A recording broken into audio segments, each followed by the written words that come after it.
64 boy. Scratch.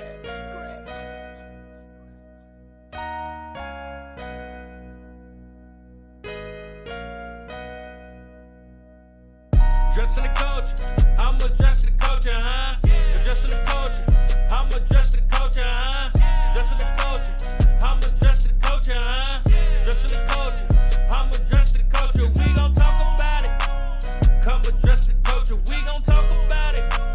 Come address the culture, we gon' talk about it. Come address the culture, we gon' talk about it. Come and address the culture, huh?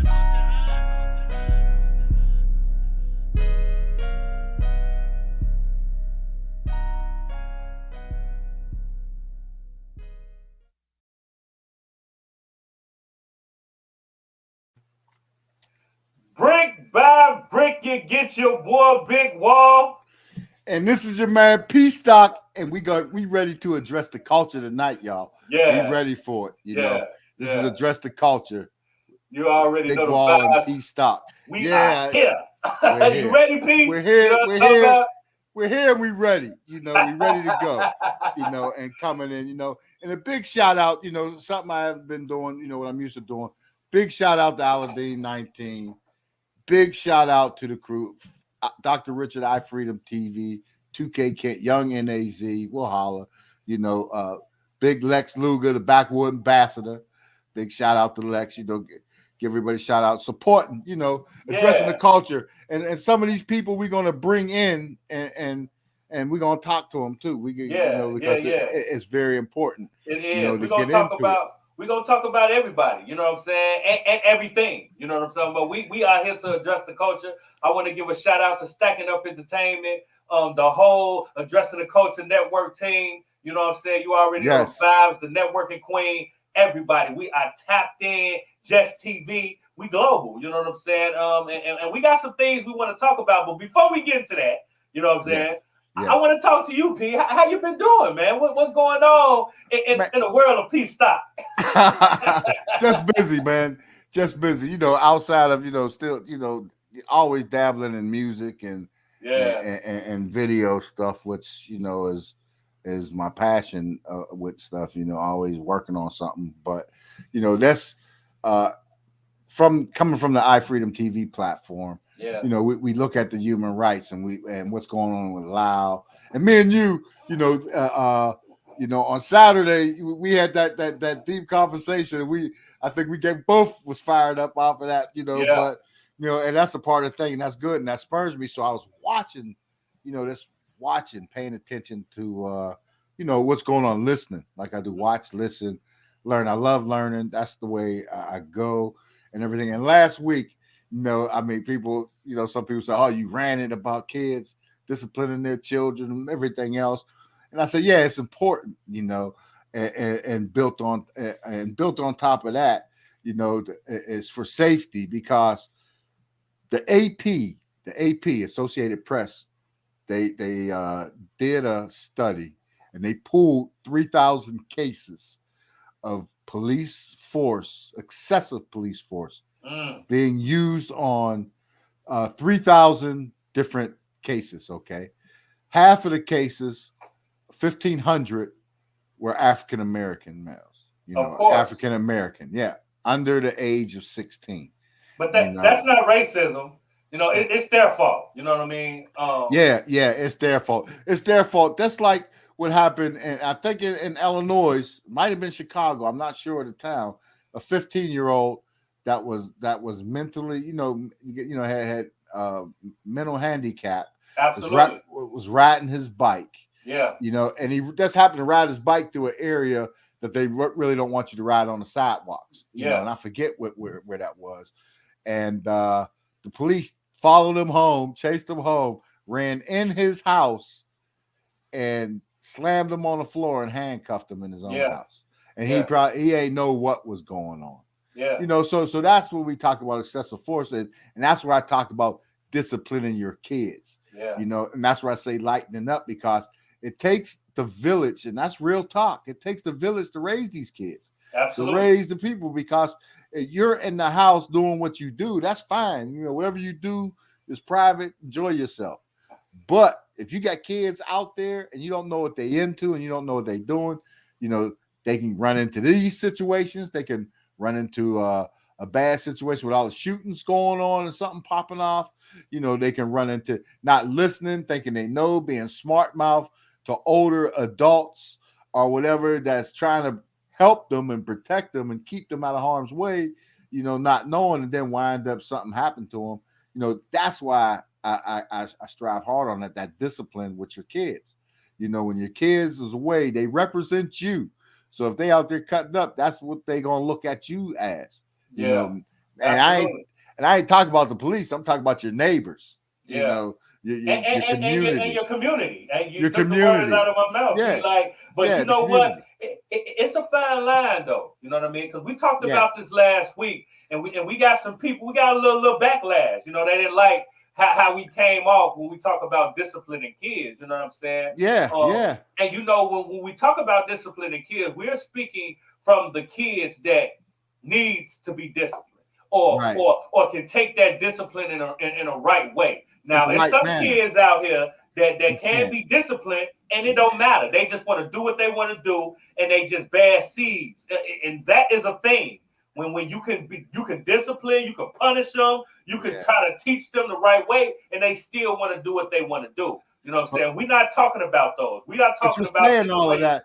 But in that too, and saying that, and you're right, dead on about that. With a lot of kids that's out of control, and they're just not, you know, responding. But change their diets. Take them off that processed food. That stuff is what's doing it. It's creating chemical imbalances in these children, you know, and these kids, and they're really, really trying to treat everything with medicine. You know. But what if that don't work? What if that don't work? What if you didn't came to a place, P, where you didn't change the diet, you didn't adjust it how you are, you know what I'm saying? You didn't did the medicine, like whatever it took to try to get your child on the right track, and it's not working. In those situations, what do you say to that parent? Because it's a lot of them out here. You know what I mean? I agree.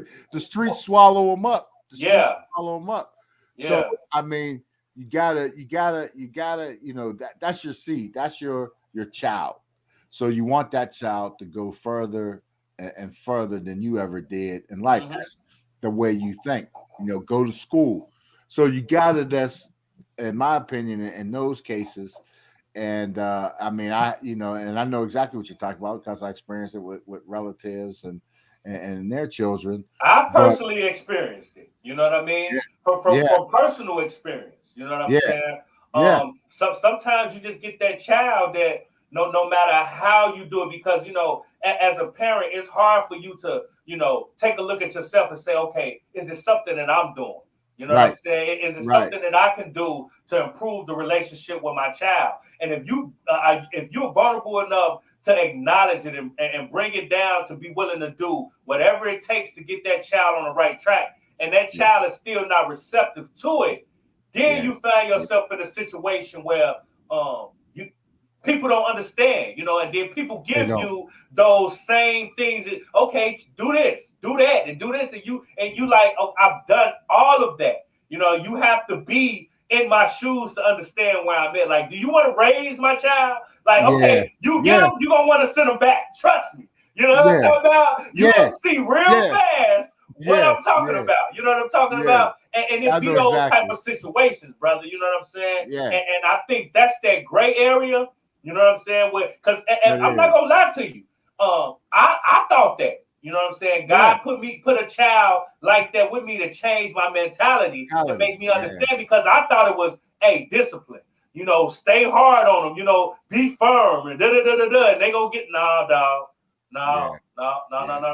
Some kids are mutants. You know what I'm talking about? And it just don't matter. You know what I'm saying? Do what they want to do, regardless. And the only thing you can do is just hope they stay safe and don't hurt themselves, get themselves hurt, or hurt anybody else, and that they're okay. You know, because that's your child, and maybe in that way, because you know you're right. Because my wife has a niece, you know, her brother's daughter, and that she was like that. No matter what you did, you beat her. you whatever. Talk to her. She'll take that beating. Yeah. As long as she get to do what she wanted to do, she ain't care. Yeah, that's she a fact. Go and be gone, stay at a friend's house for 2 weeks. Yeah. You know, until they get tired and come home and then, you know, decide to come home and go to school or whatever they're going to do. Yeah. But she did that. And now, you know, she has her own, a part of what she wanted to do. She's doing it today, you know, and she has a child now, and she's doing so. I think she's getting a lot of backlash from that. Yeah. But she still has her own platform, because I was actually surprised when and she told me, I talked to her. And we both knew. I said, you know, you're not the nurturing type, you know, to have a child. And she'd be the first to tell you. Yeah. You know. So now she has a little hellion, you know, and she's still doing her thing, what she have to do. But she has him, you know, that she's carrying, that, you know, that's her child. She knows she got to be responsible. And the older she get, the more responsible she's getting. But a lot of times with a lot of parents, for those certain kids to keep them going, we always stress, you know, when your child's start 1 year old and start walking and everything else, what they call, you hear, because the big mamas, there ain't a lot of big mamas anymore, you know. Nah. So big they mama in the club now. You feel? Big mamas in the club. You know, big mamas doing bikini hauls on YouTube. Yeah, that's a fact. So you know, that's where that's going. But just for that fact, you know, whenever they won, because your grandmother and mom say, I know you ain't stretching out on your mom. You know, they used to say stretch out. You stretch out, they pluck them legs or pluck that head and start that young, like touching stuff that ain't yours, smack them on the hand, because my wife's grandmother, her grandmother, when them kids go to the house and she have all them glass knickknacks on the table and wouldn't blink at them, because any kid that came in there, the first time they reached for something, they got hit with that cane. Oh, man. Right so on the head. Yeah, so fast. And it's a no look. It's a no look issue. Like she'll even look your hand. You know what I'm talking about? Yeah. And then they become the ones to warn the other kids. Hey, ain't that nice? That's grandma's. Don't. Yeah. You know how you do that? We just sit there and laugh. But you know, the little things like that to start, you know, the discipline factor with kids, you know, and like you said, there's some that you can't reach, and even with some, like, you know, they talk about the single mothers and everything else. So some of these single women raise some fine men today. You know, a lot of them have, not some, a lot have. They say that, you know, that it's a stigma that they say a woman can't raise a man and a man can't raise a woman. You know what I'm saying? Right, Which I do get it, because it's some things that, you know, a man can teach a young boy, and vice versa when it comes to women. But let's not get it twisted. You know what I mean? Not at all. It's just as easy for you to raise somebody that's the opposite sex of you too, because when you think about it, men and women, we are the top relationship on this planet. That's why I don't understand why people don't give the man-woman relationship the respect on this planet. That is the number one relationship. Not the guys and the girls kicking. No, the best top relationship on this planet is between a man and a woman. You know what I'm saying? Every day. That's it. You know, and it don't get the respect that it should. You know, men respect their relationship with their guys more than they respect their relationship with their women, and vice versa. You know what I'm saying? So when we talk about those type of things, how can a man raise a woman? You know what I'm saying? How come a woman can't raise a man? Because that relationship is the most important. Like when you got a little girl, if a male raise a woman, 9 times out of 10, she gonna look for somebody that reminds her of her father. You know what I'm saying? In so many ways. And for a man. And if you got a good mom, you're looking for a woman with the characteristics of your mother. Like, let's be real. Let's be clear. So I never understood that Pstock. You know what I'm saying? But I get it. You know what I mean? Yeah.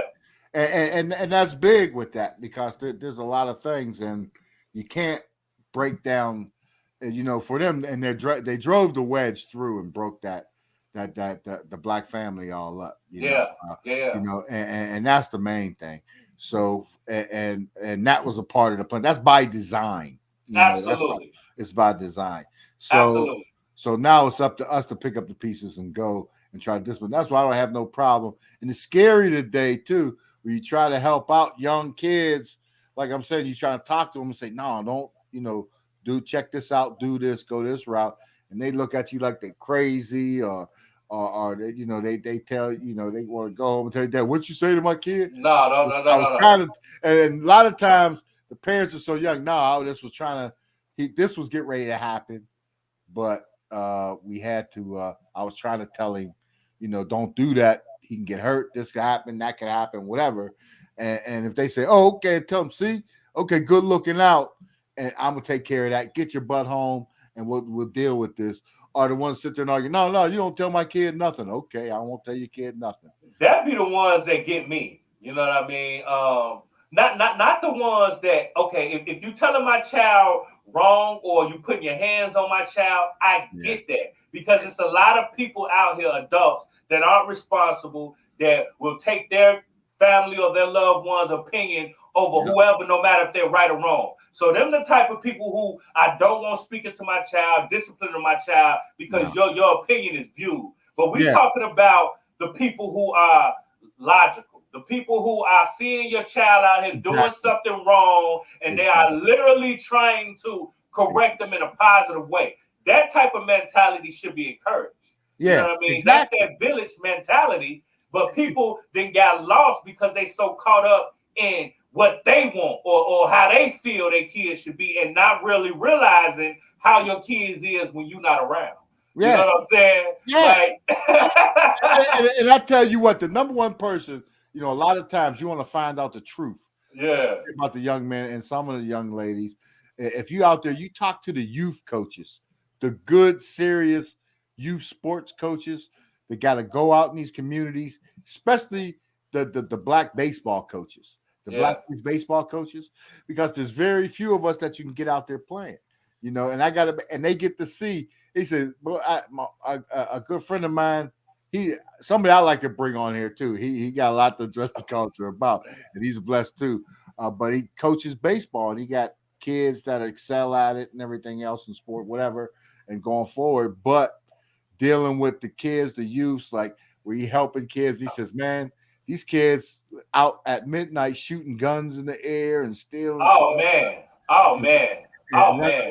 Doing that stuff. And he says, man, they're great athletes. And he said, and I don't understand. It's the parents, always the parents. When it comes down to it, the parents not, putting down that discipline and making that happen. But yeah, we're gonna take this quick break. Check this out. It's very interesting, and definitely follow us. And Big Wall, Address the Culture, iHipHopTV. But check out this quick break, and we'll be right back with you. 60 Soul Boy. Scratch. Addressing the culture, I'm addressing the culture, huh? Addressing the culture, I'm addressing the culture, huh? Addressing the culture, I'm addressing the culture, huh? Addressing the culture, I'm addressing the culture. We gon' talk about it. Come address the culture, we gon' talk about it. Come address the Brick by brick, you get your boy Big Wall and Pstock here, for addressing the culture. It's that time. Check out iHipHopTV.com on YouTube.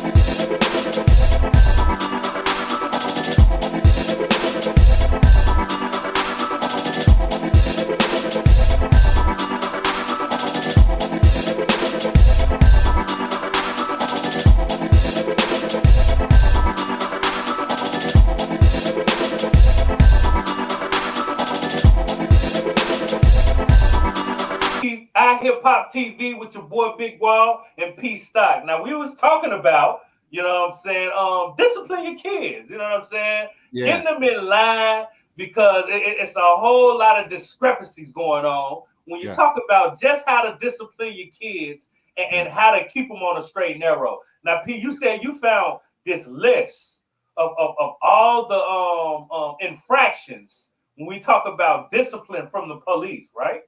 Right. Out of the 3,000, from according to the AP, 1,500, half were kids. You know, that's black kids under the age of 16 that they were being forced. They're quicker to use force on our children than anybody else's. That's the bottom line. Yeah. You know, and the sad part about that is most cities and townships or municipalities don't have rules against using force with kids. There's no rules in place. So they can go ahead and do whatever because they're lax, you know. So they'll treat a 9, 10, 11, 12-year-old kid like a 18, 19, 20, 21-year-old man. With no problem. And older than that, as you see. Yeah. You know? We're fair. I guess when they see us, they see devils and demons and stuff, you know. But they're scared. That's what it is. We're scared. They're terrified. Scared. Yeah. Unarmed persons minding their business, and they're terrified. And you walking up with a gun, a taser, handcuffs, a baton, mace, like you coming up looking like RoboCop, but you're scared of me. You feel? Yeah, like, that's so convenient, ain't it? And that's the problem, you know. So that's where we talk about stress. Discipline your kids, you know, because they used to always say, if you don't discipline your kids, the streets will. You're right, the streets, the police, you know, they're in them streets. So and the graveyards. And the graveyards, exactly.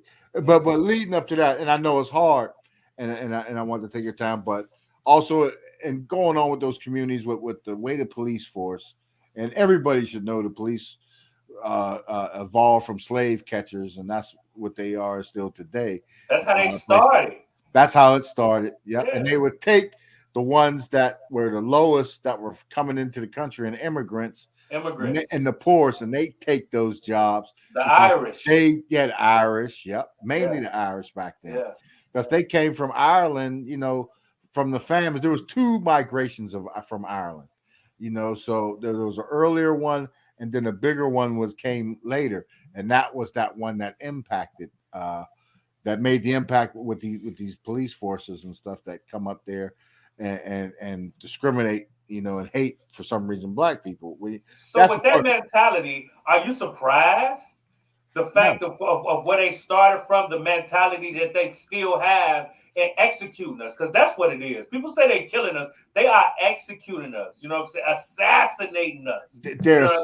They're assassinating us, like in the streets, doing that way, and they're killing us in the environment as well. Yeah. You know, so and that was one of the things that, you know, ties in. Everything ties in. I try everything that ties in.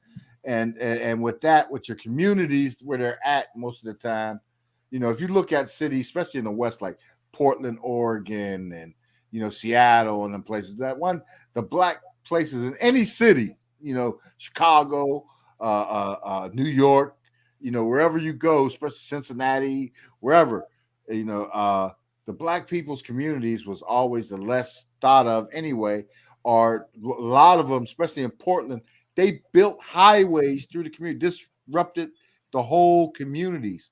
Didn't care where you went. The eminent domain, your neighborhood, then you got to go to wherever everybody else is. So it kind of steers all the black people into one area where they can afford to live and function. And then in that area, you get the worst service, you get the worst last of everything. And that's transcended into what back in 1982, the former NAACP, Ben Chavez, coined the term in 82, environmental racism. So that's that long ago, 30 years when they was talking about environmental racism, because they knew back then, you're in your community, the plumbing's bad. So you got lead in the pipes. You got Flint, Michigan. You got Benton Harbor. And their water still bad. Yeah. They still ain't got no clean water in Flint. No. No. And it's a design. Like, you can go to any city in the world. You can go to any small rural town. It's always a small area in whatever city, whatever town, where it's low income and it's our people. Yeah. And that area don't get none of the schooling. They don't get none of the finances. They don't get none of the respect. The police, the food, the restaurants are horrible. The produce is horrible in that area, in every place in the world. In the world, even to the supermarkets. Like you live in a supermarket, like you mentioned, and your supermarket you go to in your neighborhood gets its meat and stuff where they're trying to sell it to you as fresh, but they're taking it out to one uptown that they ain't sell yet and redating it and stamping it and sending it down to you. Yeah. You know, so you get in your community, so it's older. Some places they was getting caught putting dye in there and everything else. And the same thing with the communities where you live. A lot of time, check it. Used to be some chemical plant. The ground has got chemicals. You know, Cancer Alley down Louisiana. You know, that's what happens, and that's communities that we get forced into, and cities, like you said, all across this country. You know, that we're forced into, and the environment is bad, and then climate change is impacting it as well. Absolutely, and you know what's even crazy about it, P, that they do that to our communities, and when they tired of it, that they utilized it and knocked it down to the point where now they can come buy it at a cheaper cost. Yep. Then they kick us all out. Yep. Rebuild it back up, and now it's an expensive. And that's when you got the gentrification situations going on. Gentrification. You know what I'm saying? So it's going on right now, bro.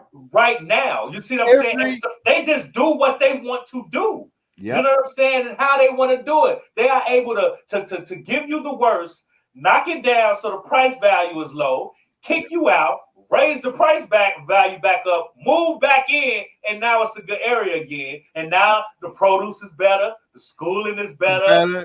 This area got funded now, and they building stuff. When none of this available when it was a black neighborhood, but now all of a sudden it's money for this area, and the grass is growing, and everything is better. It's funny how the money started flowing. It ain't no potholes in the streets no more. You know what I'm talking about? Look at Brooklyn. Brooklyn. Yeah, Brooklyn. They took it over. Bed-Stuy. You would have never known. Bed-Stuy. Come on, man. All that stuff. I mean, Brooklyn still got some big housing projects in those areas, but those areas around it, it's not the same. You know, the police patrol stepped up more. And it's nice. It's nice. It's nice. It's real nice. It's real nice. And Brooklyn was the fall off that you could fall down to, like in around the projects downtown. You know, you could back then you could get a one bedroom for $600-800 a month. Yeah. Go down there. Not anymore. You know what I'm talking about? And not only that, we're not there. You don't see, like, you can go look at Brooklyn and you can see white people now, like, jogging and running and going to the Starbucks, and like, it's that environment now. You know what I'm saying? And you could go back to the 90s on St. James with Big, like, they used to be rapping and literally doing bad things in them neighborhoods, and now those same neighborhoods are neighborhoods full of prosperous businesses, prosperous everything. And the reason they were doing the bad things, because this environment that they had us in, it was no options. They had to do these things to get to where. James. Come on, St. James, all the places. Man. Yeah. You know, and I seen it when I was going up there. You know, you could see it, you know, and a big shout out to Henny Loke, you know, of St. James, you know, that Junior Mafia Fetty team. But the serious thing about that is I seen that when I was trapped up there when they had the power outage a couple years that time, right? When all the power went out of New York, right? I mean, nothing was running. All those white people had to walk from Manhattan to Queens because they couldn't get, so they had to walk through Brooklyn. They had to walk through East New York. Yeah. They had to walk through Brownsville. Yeah. They had to walk all the way out Atlantic, through Jamaica, whatever, going up there to get home. Yeah. After that, they say, we can't do this if they do that stuff. we got to be closer, so we got to move in, start selling our houses and getting matched for and buying, taking that money and flipping it into the city, you know, down on Bed-Stuy and everything, you know, because that's where we used to go down there. Artists go down there on the corner of Clausen and Fulton and Clausen. We used to go there to the barbershop, Ferg's barber shop, and all that. Boy, all that's different now.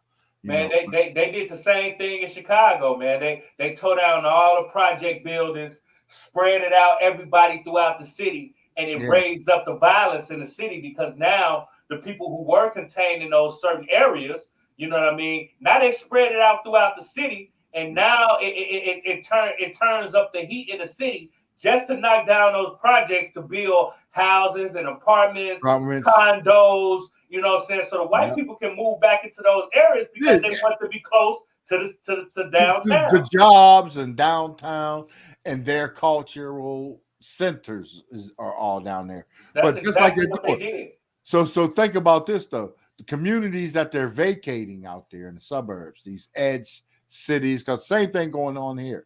And I already knew because San Francisco is probably the litmus test for this whole system, you know, like Manhattan, where if you don't make $150,000 a year or more, you can't afford. You can't even. There's people in San Francisco right now. You can make $110,000 a year and still eligible for Section 8 and other stuff like that. You know, and assistance. So that's telling you. And when I'm saying $150,000 a year, I'm talking about, and hopefully your wife's making $150,000 a year too, or more, or in that range. So y'all can go further. But the areas that they're vacating, that they're pushing the black people in, are those areas where there's already a lot of environmental damage from factories, especially in Pittsburgh, you know, from the mills, the mill towns, and they turned all those things into great places, building waterfronts and, you know, all the upscale places, you know, that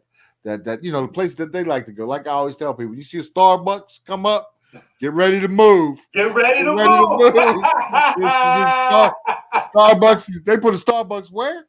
On my corner? Yeah. Get ready to go, buddy. Get ready to go. Yeah, Mr. Gonzalez sold out. Yeah, he sold out. Mr. Gonzalez gone. He gone. He done moved the whole bodega. It's gone. Yeah, the whole bodega gone. He moved across town. He took the $5 and he ran over there. You know?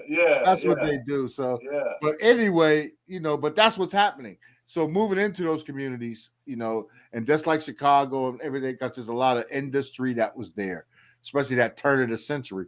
So now they're taking all those old abandoned buildings and turning them into $1 million properties, you know, $1 million properties in an abandoned building that they probably pay $70,000, $170,000 for it. You know, but cheaper than that, because the price value of the property went down so low. But you're getting these properties for $10,000. Exactly. Like they ban these abandoned buildings, $10,000, $15,000. You know what I'm talking about? Taking it and put $75,000 into it. You know what I'm saying? And now it's $150,000. You know what I'm saying? All day long. You know here what I'm saying? In the city. You can't knock the hustle, but it's terrible that we get the brunt. Of the brutality. You know what I'm saying? We don't watch out here, go over there. You know? And that's coming into the next topic I want to dive into. You know, I want to definitely get into this topic. And we're gonna check this out. We're gonna take this quick break and we're gonna get into this quick ad. Check this out. iHipHopTV and Dress the Culture. Big Wall and Pstock. Yeah. We'll be right back. We'll be right back. 60 Phone Boy. Scratch. Dress in the culture. I'm addressing the culture, huh? Addressing the culture. I'm addressing the culture, huh? Addressing the culture. I'm addressing the culture, huh? Addressing the culture. I'm addressing the culture. We gon' talk about it. Come address the culture. We gon' talk about it. Come address the culture. Brick by brick, you get your boy Big Wall and Pstock here. You know, for addressing the culture. It's that time.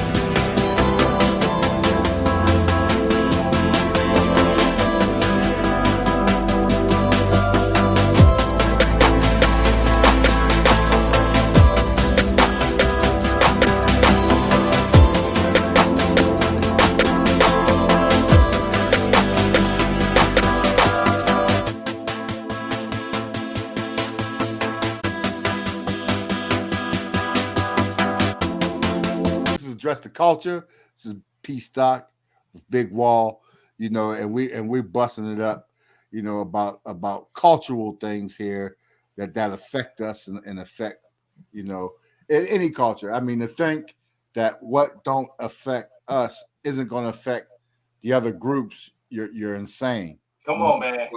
You're insane to even think that. You Come know, on, man. you know what affects us? They gaff off and gaff off. We've seen it with the crack epidemic, and they gaff off. Now they popping pills like chiclets, you know, M&Ms. Not chiclets.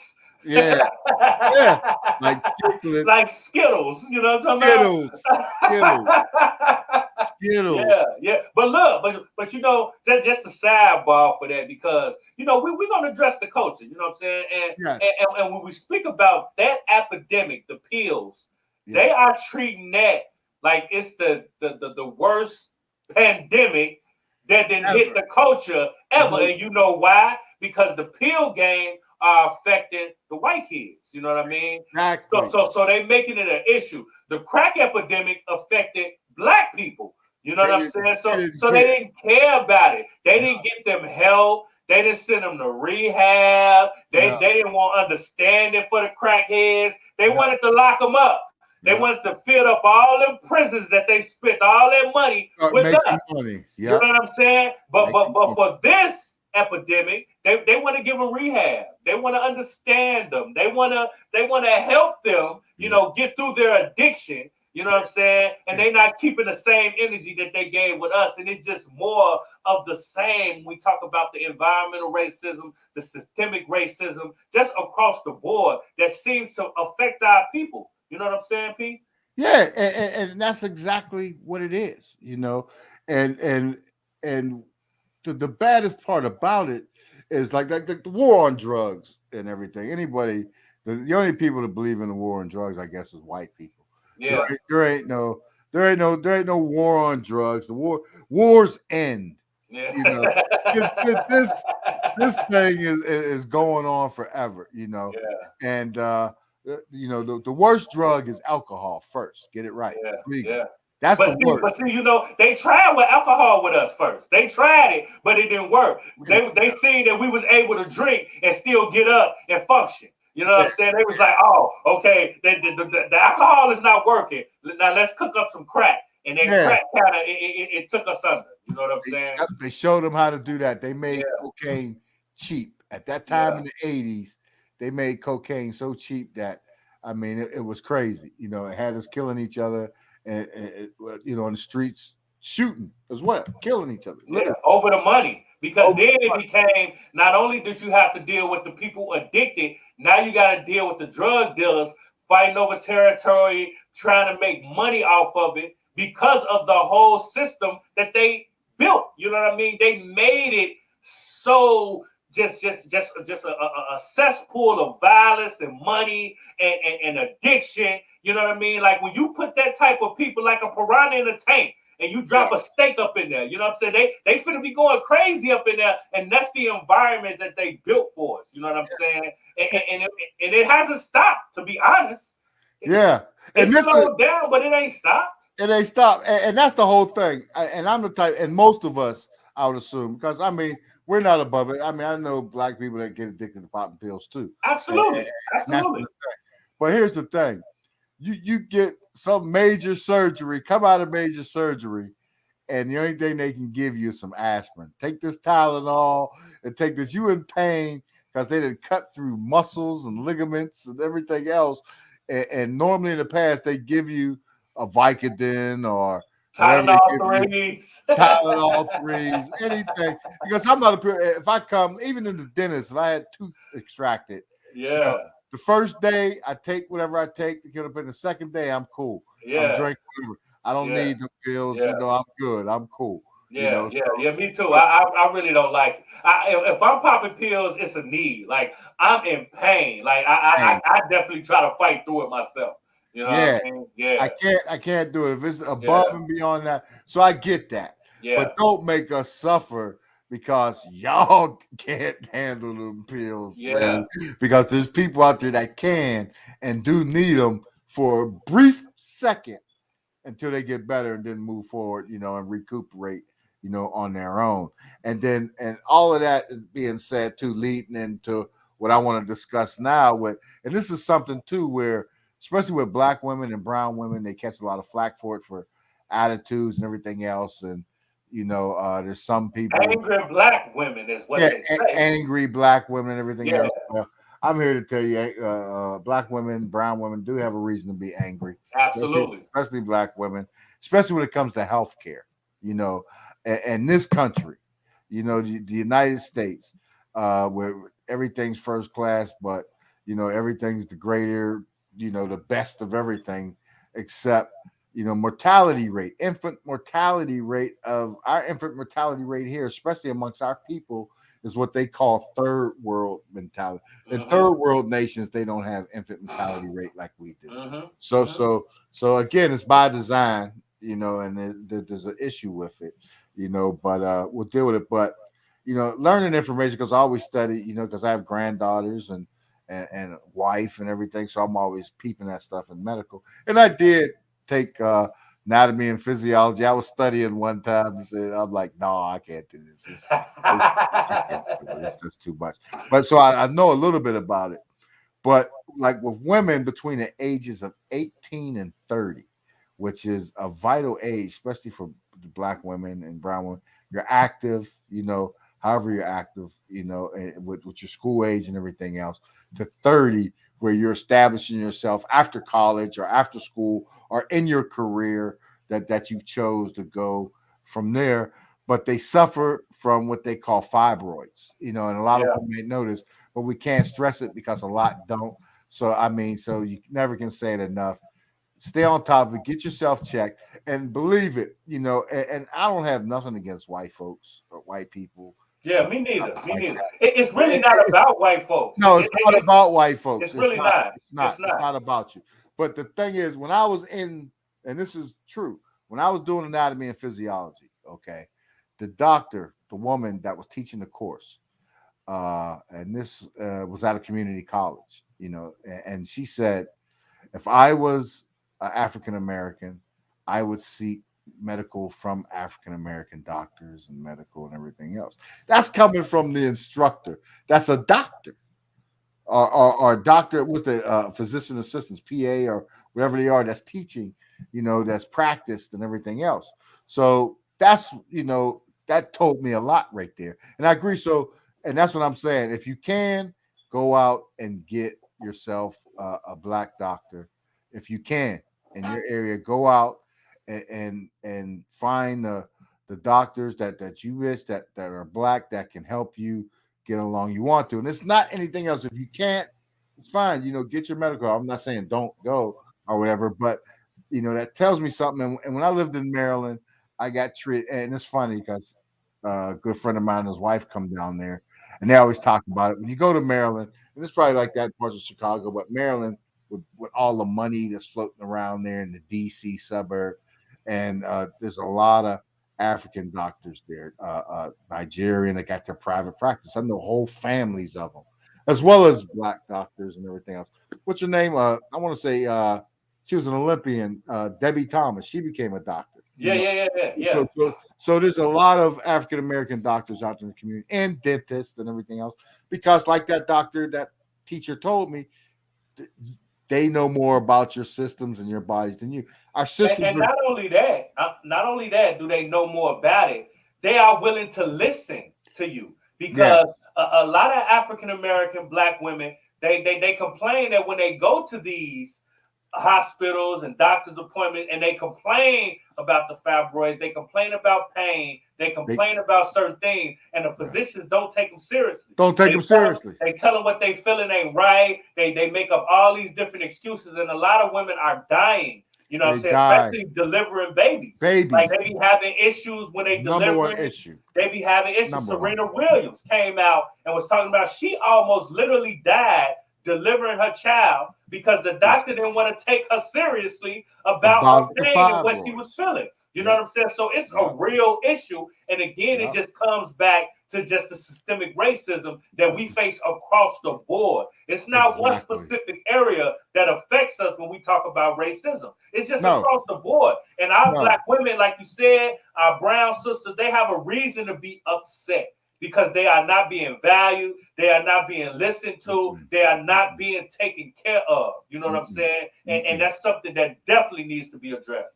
It definitely needs to be addressed because with the fibroids, you know, when you hear younger women talking about fatigue, I'm tired, back pain, you know, heavy periods, you know, especially pain during sex, intercourse, you know, intercourse, you know, that right there are signs. You know, you got issues, go check these out. You know, go to a doctor.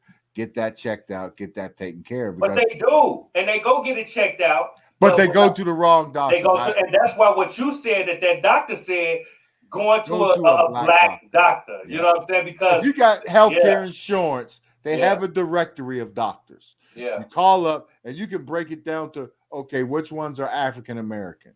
Which ones are African? And they'll pinpoint which ones it is. And then it's up to you.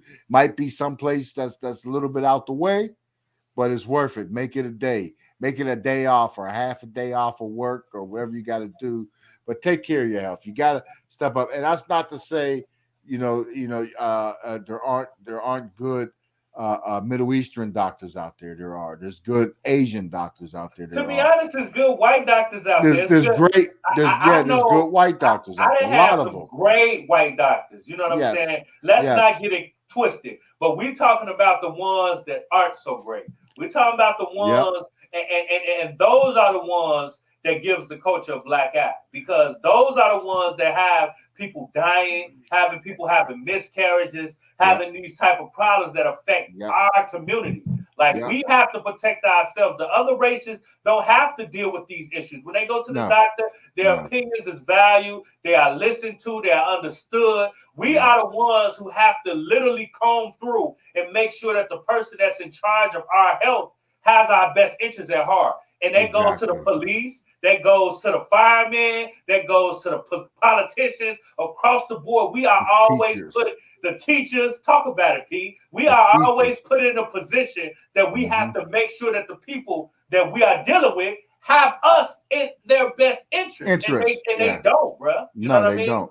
They don't. We're either a dollar sign or mainly a dollar sign. That's what they see. A number, basically. Yeah. You know, they have us in that loaded net, and that's just one of those things. And I want to be able to deliver information like that because, you know, there might be somebody to see this and say, "Dang, I didn't know that." That's why that could be wrong.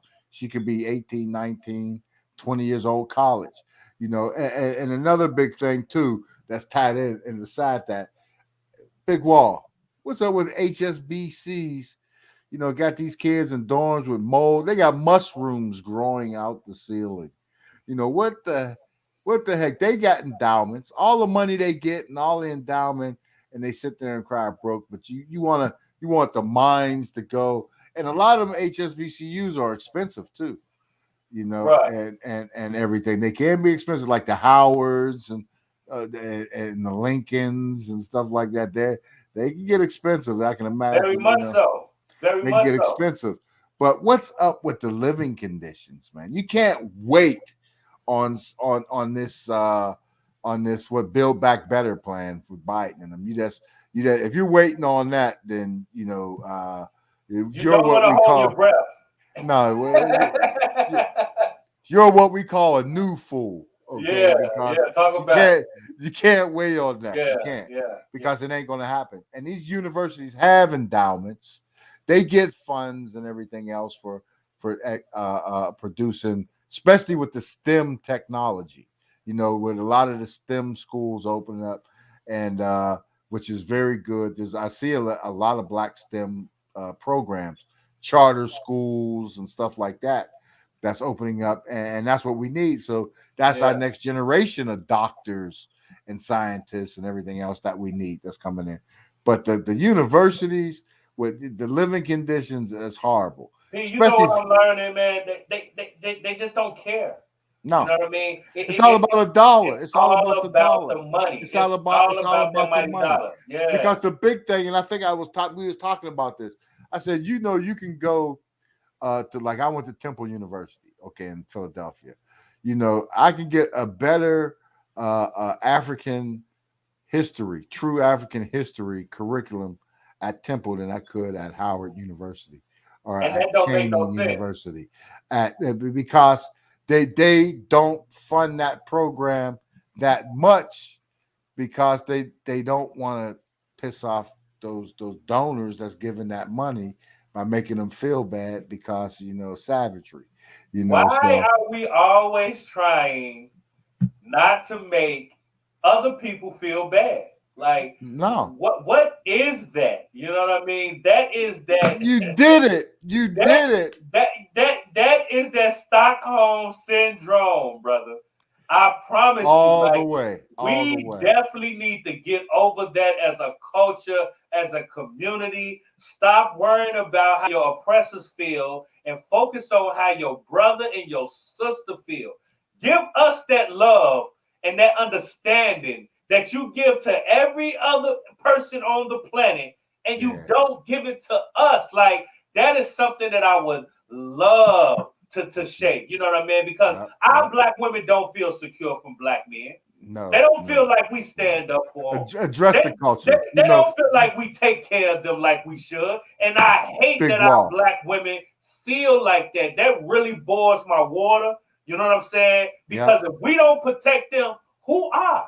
You know what I'm saying? Ain't nobody else gonna protect them. And I know for me personally, it's nothing like coming home and having a black woman who understands your struggle and understand what you face out there in the world. Yeah, they understand it. A lot of them don't, though. A lot of them don't because they're watching that reality TV.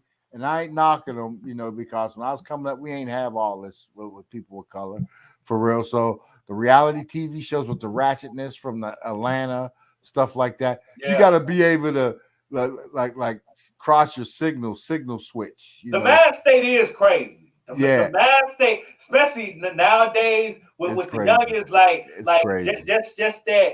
You gotta pay me, and you gotta be flown out, and I need a Birkin bag, like that whole hustle mentality. But it's always been there. We've always had gold diggers, and we've always had ratchet and ghetto, and I never liked that hood. But now it's like it's popular. At one point, it wasn't popular to be a gold digger. It wasn't popular to be a sack chaser. You know what I'm saying? No, like, it wasn't. They didn't want you to know that. You know what I'm saying? But now it's like, that's what it is. Like now these girls and there's some out there that don't, and I can tell by experience with granddaughters, but there's a lot of them out there that's looking for them those sugar daddies. They looking for that big daddy. Yeah. You want to go shopping today? Daddy. There ain't nothing, I mean, if that's what that guy's into, what they call tricking. Yeah, but it ain't tricking if you got it, though. You know what I'm talking about? It ain't tricking if you got it. It ain't tricking. It really isn't. It really isn't. So and that's what goes on. And again, I don't knock it because what's the other term they call it? The women's cougars. Yeah. I mean, it goes. Grandma. That's Big Mama. You know that's Big Mama. That's Big Mama. Big Mama out there. Big Mama, 40 years old, pregnant by a 22-year-old. Oh, man. And Big Mama looking good, too. You know looking good. Trying to figure it out. Wondering why you go bully this man. Well, not even a man. Bully this boy into being responsible for this baby. And force the resistance. And you just, raising a kid on your own, until that person gets mature enough to understand I'm going to take responsibility for my seed, along the way. And that's what happens. But, that's funny, though. Big Mama's out doing electric slide. And not even electric slide. I ain't even going to say that. They out there doing out there with her daughter. Dancing right next to her daughter. And women is funny. Now think about this, Big Wall. And another woman told me this. They said they went to a I think it was a Chris Brown concert, a T Breezy concert. Oh, Back when he was probably just hitting the market. He was 16, 17 years old going out there. And he said there's women out there older than her, their moms and aunts out there going hard at him. Oh, like, yeah. You know, and that could be a rape charge. They'll give him a taste, too. They'll give him a taste. Oh, real quick, We'll give him a little taste, real quick. Oh, he had a taste for real. Yeah. Going through the door, he had a taste for real. Yeah. That's so he knew what he was getting into. If you know, but, you know what I'm talking about. Yeah. But listen, but that's what happens, you know. And for men, you know, and she said she felt uncomfortable. Yeah. For me, when I go to a high school football game, you know, I'm so glad right now. Grandson's out of high school, you know, even some of the college games, we go to these college stadiums, man, especially, but the high school is worse. You go to these high school games and these girls, you walking into the stadium up to see the high school game. And this girl was walking with booty shorts on up her yin yang, walking next to her dad to go into the game, jiggling all over the place. Look, she you know they ain't black. She wouldn't have left the house. No way. Come on, man. Come on, man. You leave little girl, if you don't change your damn clothes, come on here. Little girl, you need to find yourself. If you don't go find your life somewhere, little girl, or go put some clothes on, it's gonna be smoke in the city. You know what I'm talking about? Yeah. Like, come on, man. It's so uncomfortable. They make you feel uncomfortable. And they be uncomfortable because they be pulling them, adjusting themselves all night. You feel uncomfortable. Conscientious about it. Yeah, that's a fact. How you wear that stuff to the game? It don't be one, two. It be a bunch of them. Yeah. But the thing that blew me off is they be walking to the game with their parents. They go through the gate. The parents go where they go, and they go on with their friends with their ass cheeks sticking out. Yeah. And I'm like, man, how the hell they let that happen? Yeah. You know, I mean, she be beat to sleep. Come on. You know, messing with me. You know, in the crib. You know, you ain't getting out the house with the booty. No. We had problems, especially my white boy. They had problems with their granddaughter that's grown. You know, with going out like that. Well, why you got that dress on? You can't tell her how to dress. She's going to dress how she grown now. She grown. She's grown. If her parents ain't saying nothing, why? What? You know, why? And see, that goes back to what we was talking about earlier. The parents not saying nothing. And then you come in and invoking your parental control, like, hey, you shouldn't be doing that. And then they mad. Ain't nothing wrong with it. And their parents, man, ain't nothing wrong with it. Why you correcting my child? You see what I'm saying? And that's where that village break up. You know what I'm saying? That's when the village break up. And usually that's because the mom and them, they sharing them clothes. Yeah. You know, Mama bought her that outfit. Yeah, mama bought her the outfit. Yeah. You know, those situations. Oh, I'm wearing that next Friday. When we go you know, okay, that's good. That's good. Yeah. But hey, and on top of that, you know, and I like to always stress, and it's important, you know, especially for the younger generations, to know that, you know, the only thing they teach you in school and everything about that is that you are a slave, you come from slaves or whatever. That's not true. Don't even take that. You want to take that, and you want to make sure that you learn as much as about your true history, because they don't know and they don't want you to know. Yeah. And again, it's all by design. You got to know that you are descendants of the builders of everything. The creators of everything. The creators of everything on this planet. Literally. On this planet. And for those that say, oh, but the aliens came down and gave the technology. Yep, they gave it to some black men, to some Africans. That's a fact. And we ran with it. Because they knew we knew what to do with it. Yeah. Go through the eviction list and take away this. Let's take away everything that black people invented game. And you just take away everything that we invented and look at the world. Yeah. And that would explain everything. Because if you took away everything that we contribute to the world, it wouldn't be one. Yeah. That's a fact. That's a fact. And for them to even think about, you know, they will talk about exterminating us or whatever else, you know, and I wouldn't be surprised there's a group of people like that, you know. Absolutely. They all just ran into the Capitol building. It's definitely a group of them. And that's a big group. Every single state in the United States Yeah. have a hate group. Multiple. Multiple hate groups. Multiple. Yeah. Yeah. Well, Montana has the most per capita. Yeah. You know, they got the Trump, most per capita, and it's one of the smallest in populations. Trump literally named one. He said, well, you remember he said, stand by Proud Boys? Well, you know, that Proud Boys is literally an organization. Their name is that. So he called them out by name. You know what I'm saying? To let y'all know that we're not playing. You know what I'm saying? Playing. Nah. And they flipped him and caught him anyway. They caught him, them Proud Boy dudes, and got them flipping because they thought they was getting pardoned for their actions. And no, sir. Yeah. No, sir, you're not getting pardoned. You're going away for a long time. Out. Quavo. You should. And I think they would. Because that's get out of here. Yeah, what you say, Cuervo? That's it. Quavo. For real. That's it. That's a fact. That's it. Yeah. But you know, and all of that, you know, the thinking in terms of that. So that's why we stress that, and I do be more harder on our people to a sense that we know what we got to do. We know what time it is.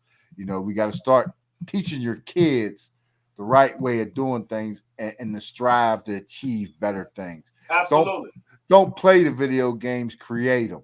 You know, don't you know, don't paint the buildings, build them. Address the culture, don't clean the buildings. Don't clean the buildings, build them. You know, don't, you know, be that. And believe me, we need electricians and we need plumbers and we need doctors and we need lawyers and serious people to go on. And if you want to dabble in that politics, that's up to you. That politics is because we got enough rappers. We got enough basketball players. We got enough football players. We got that covered. You know what I'm talking about? Like P just said, we need some doctors, some lawyers, some electricians, some pharmacists. You know what I'm saying? Some librarians. It's other professions out here that can definitely help our culture and our community grow. You know what I mean? Are lucrative. Yeah, so absolutely. Think about it. Whenever you're skilled, when you're a carpenter, you're your own business. Absolutely. You can work for somebody or you can work for yourself.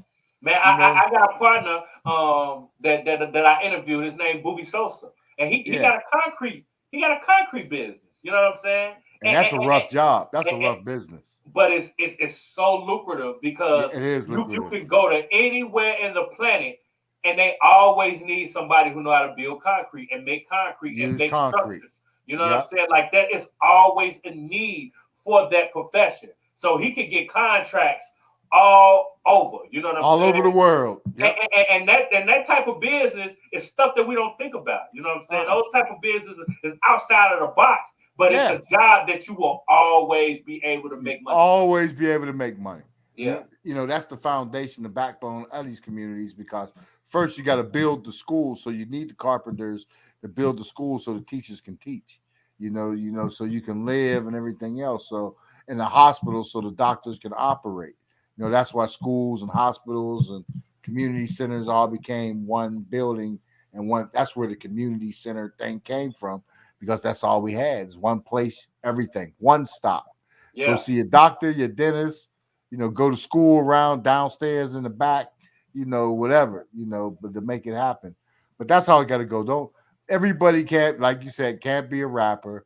You ain't going to the NBA, the NFL. Yeah. You know, I mean, if you're good at playing baseball, I recommend play baseball. Yeah. If I tell anybody, play baseball, you know, and we got to get ready to get out of here. I don't want to keep up, but one of the things I always talk about, too, Big Wall, is you look at hockey, and a lot of people don't think about this. What's the difference when you look at these sports? You look at hockey, baseball, tennis, golf, and whatever else, but those are the main ones. Tennis, golf, hockey, baseball. And then you look at football and basketball. Okay. You know what's different about all them sports? The main difference? The first for golf, tennis, swimming, maybe even through hockey, baseball, those sports, you can go straight from high school into sports earning a paycheck. Okay. Basketball too. Basketball, yeah, but they, you know, for a while they make you go 1 year now. They changed it though. They changed it back. They changed it back. They changed it back. Okay, yeah, they changed it back. They was like that, but they took it back. You know what I mean? You go from high school. Yeah, I'm not for sure about the NFL, but NFL you got to play 2 years. you got to play 2 years. Yeah, and maybe the difference is, but what's the difference in NFL running and crashing than hockey?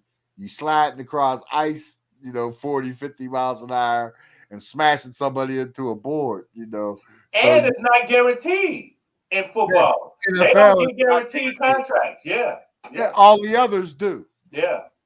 And that's the gladiator of the gladiator sport out there, and I hate to bust their bubbles, but hockey was invented by some African Americans. Look. You know what? It's the truth. It's the truth. And you know what? Just me being who I am, like I could just imagine, being white when you hear black people saying, "Yeah, we started everything," sounding like Little Richard. You know what I'm saying?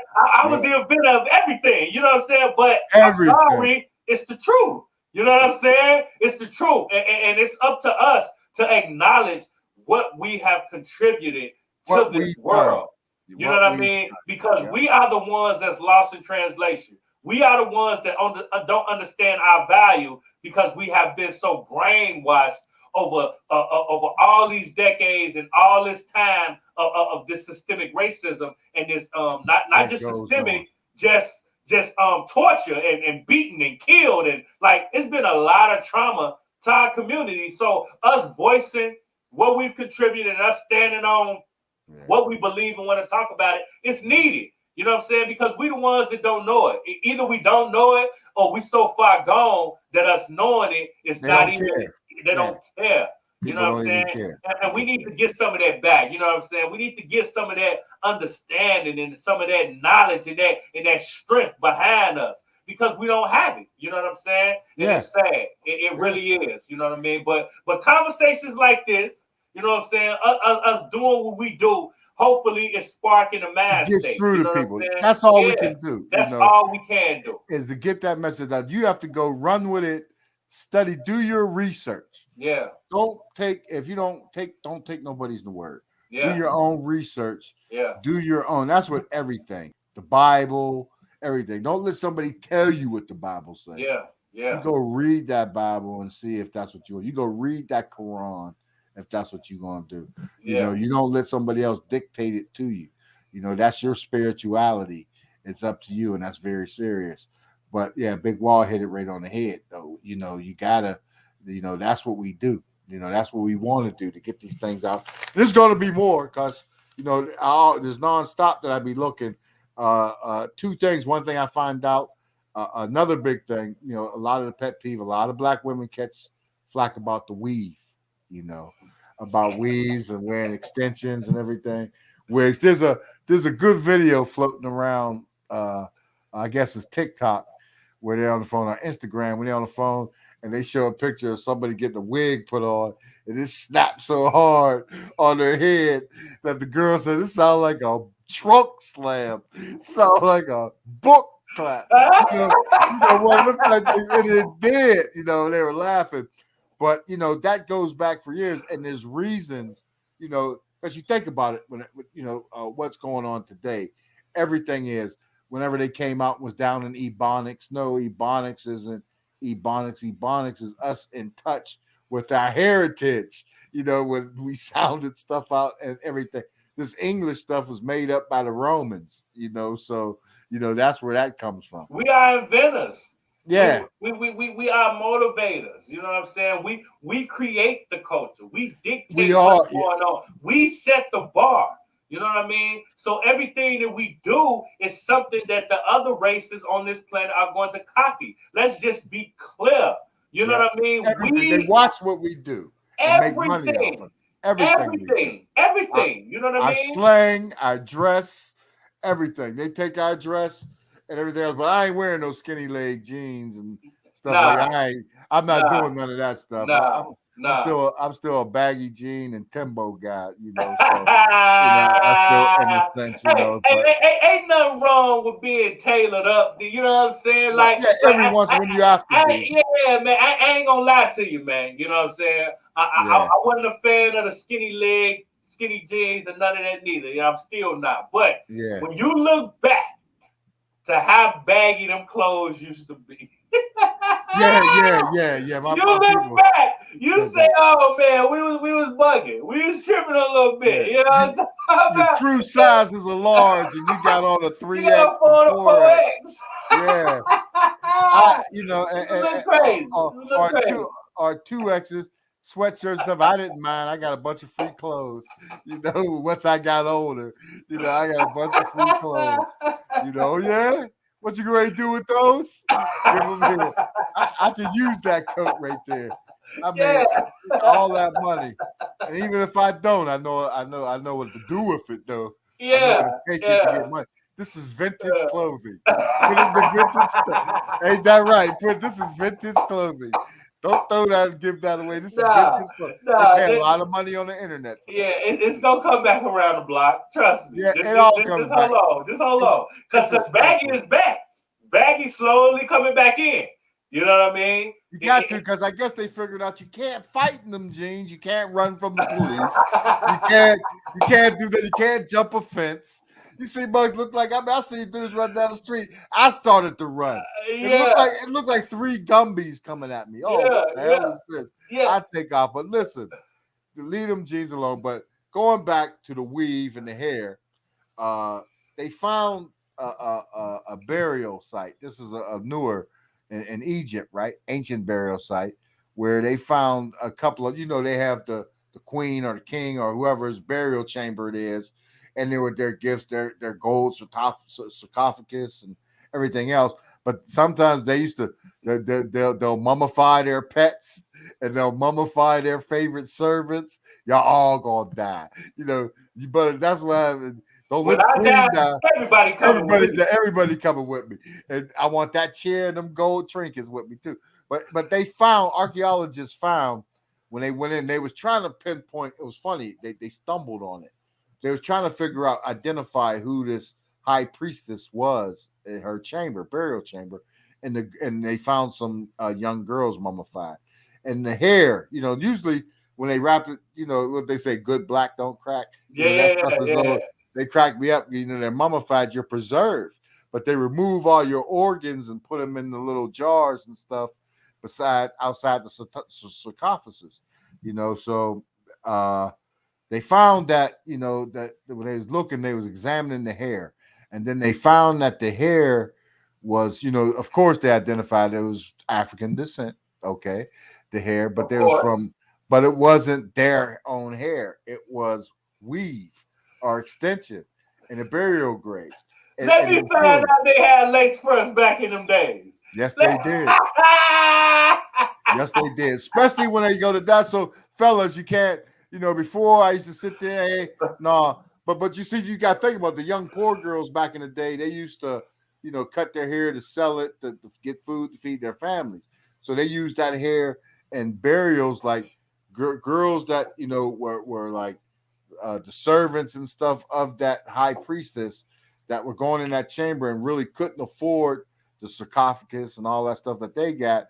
So how they did it was they buy the weave and get their hair weaved up and to make their hair look good. So on the other side, the high priestess will see them and recognize them, for their hair. Oh, your hair is like mine. Come on, let's go. So weave's been around forever. And I bet you it was a status statement as well, too. I bet you it was too, because back in those times, like the sacred color, the rich color was purple. Yeah. If you had some purple, you was doing something. You had a little money. Like today you see somebody with some purple shoes on, like look at that dude over there. How you doing that with the purple shoes on, that purple suit on? But hey. We flashy like that. We get flashy. Yeah. Now they got the subtle purple suits. Is that purple or blue or but you can't tell. But yeah. So so back in that time it did. We were number one in beauty and beauty supplies and beauty aids. So I'm just saying there's a lot of history. There's a lot more. Don't listen to that slavery stuff, and all that stuff. We were already here. Most of the slaves went to the islands, the Caribbeans and Jamaica and Brazil. They even took more down there because they was killing out the ones that was already there, slaving them to death in the cane fields and everything. So now that's the slavery part. You got to go back and look at what they call the Middle Ages or the Dark Ages, and prior to that, leading up to that. But you'll find out that everything known to mankind and the European today comes from the African. You know, they call them Moor, but all Moor mean is black, basically. Absolutely. And you know, at this point, it's so much knowledge that you can find.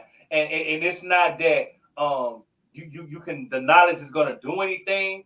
It's not going to change anything. But what it will do, it will give you confidence.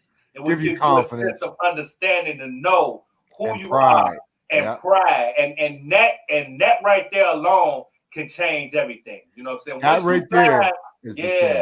Once you find out your value and your worth and know your stock and just know you are not what this world portray you to be, it opens up your mind and your world to a whole different thing. You know what I'm saying? And that's what we want to do on Address the Culture. That's what we want to do. Open you up and show the other side and uplift you and let you know. And we don't have nothing against, you know, the European or the white people. In Zero. General. Nothing. It's nothing against them. It's just that, you know, we're here. We come from the race of nurturers. You know, we nurtured this earth. To get rid of us is like killing all the honeybees. You kill all the honeybees, nothing to pollinate. You kill us, there's nothing to pollinate the earth. No one to work the dirt. You know, to reclaim the dirt. So you know, that's keep your head up, discipline your kids, seek better medical help. Seek second opinions, you know, especially for the ladies and everything out there. And I'm keeping a close watch, Big Wall, going into next week to go. I'm keeping a close lookout. I'm watching the Ahmaud Mayberry trial with the jury selection going on, and I'm watching this Kyle Rittenhouse trial. Yeah, me too. And those are both cases that we are going to pay close attention to here on the platform, because we want to keep you guys informed with everything that's going on in the culture when we talk about injustice and that police brutality and everything that affects our culture. So we definitely going to keep you guys in tune with everything that's going on with the culture, good, bad, and the ugly. All day long. All day long.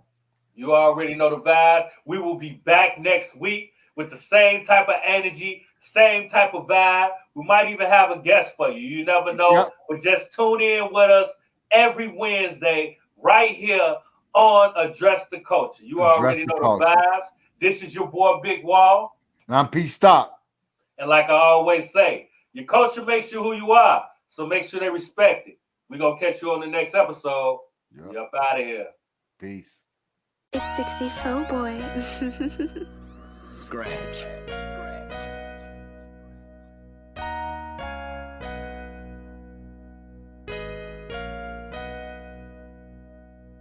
Addressing the culture, I'm addressing the culture, huh? Addressing the culture, I'm addressing the culture, huh? Addressing the culture, I'm addressing